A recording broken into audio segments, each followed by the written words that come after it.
हमने आपको पिछले वीडियो में भरत नेपाली की कहानी सुनाई थी। उसमें हमने मुंबई के एक वकील शाहिद आज़मी का भी जिक्र किया था और साथ में यह भी कहा था कि हम आगे आने वाली वीडियो में आपको उसकी पूरी कहानी सुनाएंगे। इसीलिए आज हम हाजिर हैं शाहिद आज़मी की पूरी कहानी लेकर। शाहिद आज़मी मुख्य रूप से 26/11 हमले के आरोपी और कुछ ऐसे ही कोर्ट केसेस लड़ रहे थे। इसी वजह से वकालत की दुनिया में उसका नाम भी हो रहा था। फिर साल 2010 के फरवरी महीने में उसको उसी के ऑफिस में गोली मारकर हत्या कर दिया गया। क्या है शाहिद आज़मी की पूरी कहानी और किस तरह से घटती है यह पूरी घटना, आइए जानते हैं आज के इस वीडियो में पूरे विस्तार से।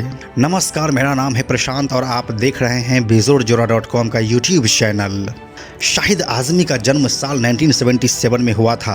वह मूल रूप से उत्तर प्रदेश के आजमगढ़ के इब्राहिमपुर गांव के रहने वाले थे। उनके पिता अनीस अपनी वाइफ रेहाना अनीस के साथ मुंबई के देवनार में रहकर अपनी जीवन यापन कर रहे थे। शाहिद आज़मी जब छोटा था तब उनके फादर अनीस अहमद का देहांत हो गया था। शाहिद आज़मी अपनी मैट्रिक की एग्ज़ाम दी, अभी नतीजे भी नहीं आए थे कि साल 1992 में हुए मुंबई दंगों के लिए उन्हें गिरफ्तार कर लिया गया। अदालत को उसके खिलाफ कुछ ज़्यादा सबूत नहीं मिले और उनको छोड़ दिया गया। इसके बाद ही वह पीओके चला गया और एक मिलिटेंट कैंप को ज्वाइन कर लिया। इस दौरान वह बाकायदा मिलिटेंट बनने की पूरी ट्रेनिंग भी ली। वहाँ पर कुछ महीने बिताने के बाद वह वापस मुंबई आ गया। इस बात की खबर मुंबई पुलिस को लग गई और इस बार उनको देश विरोधी काम करने के लिए TADA के अंडर में गिरफ्तार कर लिया गया। इस गिरफ्तारी के बाद उनको 7 साल की सजा हुई और उसको दिल्ली के तिहाड़ जेल भेज दिया गया। जेल में रहने के दौरान ही वह पढ़ाई भी कर रहा था और वहीं से वह वकालत की डिग्री भी हासिल की। पूरे 7 साल जेल में बिताने के बाद वह वापस मुंबई आया और साल 2003 से वकालत की प्रैक्टिस करनी शुरू कर दी। अपने शुरुआती दिनों में वह नामी वकील माजिद मेमन के साथ प्रैक्टिस कर रहा था और फिर बाद में वह इंडिपेंडेंट केसेस को फाइट करना शुरू किया। शाहिद आज़मी उस समय सुर्खियों में आए थे जब वह पोटा यानी कि प्रिवेंशन ऑफ टेररिज्म एक्ट के तहत गिरफ्तार हुए मुसलमानों के लिए केसेस लड़ना शुरू किया। उनको पहली कामयाबी मिली आरिफ पानवाला के केस में। आरिफ को साल 2002 में हुए घाटकों पर बस विस्फोट मामले में पोटा के तहत गिरफ्तार किया गया था। उसे 8 सालों के बाद कोर्ट ने सबूत के अभाव में छोड़ दिया। इस केस के बाद शाहिद आज़मी का नाम देश भर में फैल गया था। इसके बाद शाहिद ने मुंबई ट्रेन ब्लास्ट और मालेगांव ब्लास्ट के मामले में भी गिरफ्तार हुए सिर्फ मुसलमानों के लिए केस लड़ना शुरू किया। इसके बाद साल 2008 में मुंबई में 26/11 हुआ।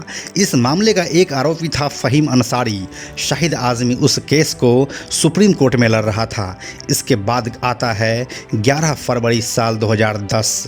इस दिन वो अपने कुर्ला वाले ऑफिस में बैठकर कुछ काम कर रहे थे, तभी उनको गोली मार दिया गया। तुरंत उनको घाटकोपर के अस्पताल में ले जाया गया जहां उनको डेड डिक्लेयर कर दिया गया। शाहिद आज़मी के मर्डर की जिम्मेदारी भरत नेपाली ने ली।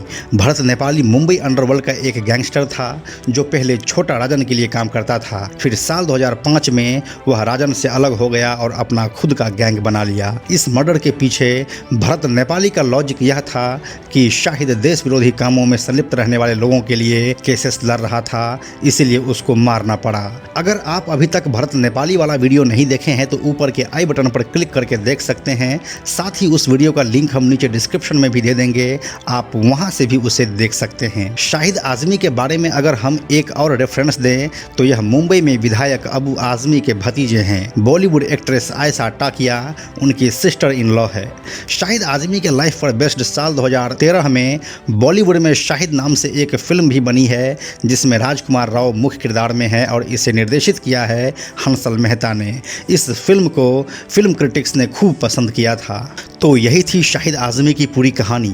इस पूरे कहानी के बारे में आपकी क्या राय है हमें कमेंट सेक्शन में लिखें। साथ ही मुंबई अंडरवर्ल्ड के सभी वीडियोस को देखने के लिए हमारे मुंबई अंडरवर्ल्ड वाले प्लेलिस्ट को ज़रूर देखें। इस प्लेलिस्ट का लिंक भी हम नीचे डिस्क्रिप्शन में दे रहे हैं। अंत में एक और ज़रूरी बात, हमने बेजोर जोरा का एक टेलीग्राम चैनल भी बनाया है जहाँ आपको हमारे सारे वीडियोज़ के लिंक सबसे पहले मिल जाएंगे। इसलिए आप लोग टेलीग्राम पर भी हमसे जुड़ें। टेलीग्राम पर हमसे जुड़ने के लिए सिंपली आप टेलीग्राम ऐप के सर्च में जाकर बेजोर जोरा लिखिए और चैनल पर जाकर ज्वाइन बटन क्लिक कर दीजिए। आप हमसे जुड़ जाएंगे। यह वीडियो अगर आपको पसंद आया तो इसे लाइक और शेयर जरूर करें। आने वाले वीडियोज़ के लिए बेजोर जोरा को सब्सक्राइब करके बेल आइकन को टच करना ना भूलें। Thank you so much.